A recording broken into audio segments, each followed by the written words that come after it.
Hello అండి, ఈరోజు ఎంతో టేస్టీగా ఉండే కాకరకాయ రోటి పచ్చడి ఎలా ప్రిపేర్ చేసుకోవాలో చూపిస్తున్నాను.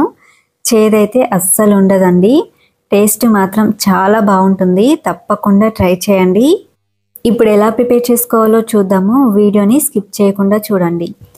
ముందుగా 1 కప్పు దాకా కాకరకాయ ముక్కలు తీసుకోండి. వీటిలో ఉండే గింజలు ముదురువి అయితే తీసేయండి. లేతగా ఉంటే తీయకున్నా పర్వాలేదు.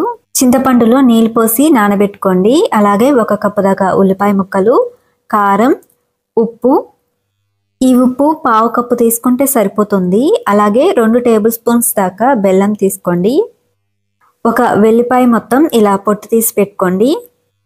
ఇప్పుడు ఒక రోల్ తీసుకొని ఇందులోకి ఒకదాని తర్వాత ఒకటి వేస్తూ నూరుకుంటూ ఉండాలి. మొదటగా ఇదే వేసి నూరుకోవాలని ఏమీ లేదండి.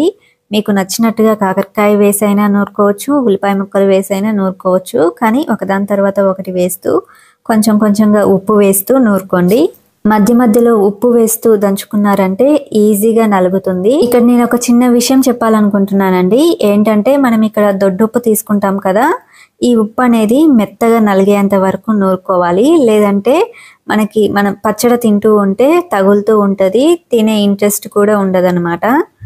లేదంటే ఈ దొడ్డుప్పు ప్లేస్లో సన్నుప్పు తీసుకున్నా పర్వాలేదు.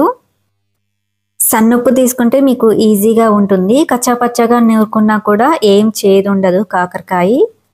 మీరు దొడ్డుప్పు తీసుకున్నారంటే మాత్రం కొంచెం మెత్తగానే నూరుకోండి. మీకు ఇలా నూరుకోవడం కష్టంగా అనిపిస్తే మాత్రం నిరభ్యంతరంగా మిక్సీ జార్లో వేసుకొని గ్రైండ్ చేసుకోండి.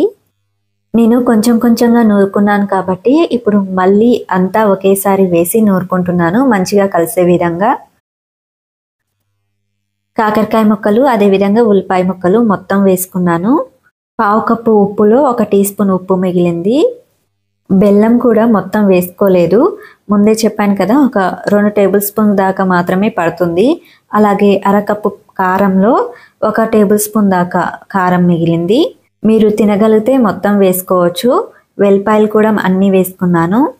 నేను వాడే చింతపండు చాలా పులుపు ఉందండి, కాబట్టి సగం మాత్రమే వేసుకున్నాను. నేను ఇంగ్రీడియంట్స్ అన్నీ కూడా ఎంత మోతాదులో వేసుకున్నాను అనేది నేను క్లియర్గా డిస్క్రిప్షన్లో ఇస్తాను, ఒకసారి వెళ్ళి చెక్ చేయండి. అంతా కలిసేలా నూరిన తర్వాత ఒక పాత్రలోకి తీసిపెట్టి ఒక అర్ధగంట పాటు రెస్ట్ ఇవ్వండి. దొడ్డుప్పు వేసాం కదా, ఏమైనా నలగకుండా కూడా ఇలా రెస్ట్ ఇవ్వడం వల్ల కరిగిపోతుందన్నమాట.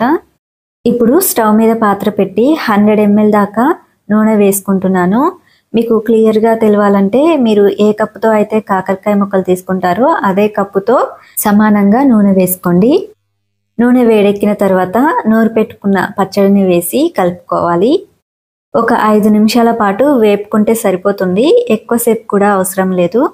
ఎక్కువ వేపకుంటే చేదుంటుందేమో అనుకుంటూ ఉంటారు కదా, అలా ఏమి ఉండదండి. చేదైతే అస్సలు ఉండదు. ఒకసారి మీరు ట్రై చేస్తే మీకు అర్థమవుతుంది చేదు ఉంటుందా లేదా అనేసి. చూసారు కదా, చూస్తుంటేనే నోట్లో నీళ్ళూరుతున్నాయి. టేస్ట్ కూడా అంతే బాగుంటుంది. ఇప్పుడు ఇందులోకి 1 టేబుల్ స్పూన్ దాకా జీలకర్ర, ఆవాలు, మెంతులు ఈ 3 కలిపి పౌడర్ చేసి పెట్టుకున్నాను. 1 టేబుల్ స్పూన్ దాకా వేసుకోండి. అలాగే కొంచెం ధనియాల పొడి వేసుకోండి. దాదాపుగా ఒక 1/2 టీ స్పూన్ సరిపోతుంది. ధనియాల పొడి మ్యాండేటరీ ఏం కాదు, నచ్చితే వేసుకోండి, లేదంటే స్కిప్ చేసేయచ్చు. ఇప్పుడు స్టవ్ ఆఫ్ చేసి ఇందులోకి తాలింపుని ప్రిపేర్ చేస్తున్నాను. జస్ట్ 1 టేబుల్ స్పూన్ దాకా ఆయిల్ వేసి వేడెక్కిన తర్వాత ఎండుమిర్చి వేసి వేపుకోవాలి. ఇవి వేగిన తర్వాత పోపు గింజలు ఏవైతే ఉంటాయో అవి వేసి వేపుకోండి. అలాగే 2 రిమ్మల కరివేపాకు వేసుకోండి. నేను వెల్లుల్లి రెబ్బలు వేయట్లేను, పచ్చడి నూరుకునేటప్పుడే వేసాను కాబట్టి ఇప్పుడైతే వేయట్లేను. మీకు నచ్చితే వేసుకోవచ్చు. అలాగే కొంచెం పసుపు వేసి కలిపి స్టవ్ ఆఫ్ చేసుకొని ఈ తాలింపుని పచ్చడిలో వేసి కలుపుకోవాలి. ఇలా ప్రిపేర్ చేసిన ఈ పచ్చడి అయితే ఒక వారం రోజుల పాటు తప్పకుండా నిల్వ ఉంటుందండి. టేస్ట్ కూడా బాగుంటుంది. తప్పకుండా ట్రై చేయండి. మీరు ట్రై చేసిన తర్వాత ఎలా వచ్చిందనేది మాకు కామెంట్ ద్వారా తెలియచేయండి. మీకు నచ్చితే ఈ వీడియోని లైక్ చేసి మా ఈ ఛానల్ని సబ్స్క్రైబ్ చేసి రెగ్యులర్గా ఫాలో అవుతూ ఉండండి. ఇంకా ఏమైనా డౌట్స్ ఉంటే కామెంట్ చేయండి, తప్పకుండా రిప్లై ఇస్తాను. And thank you very much.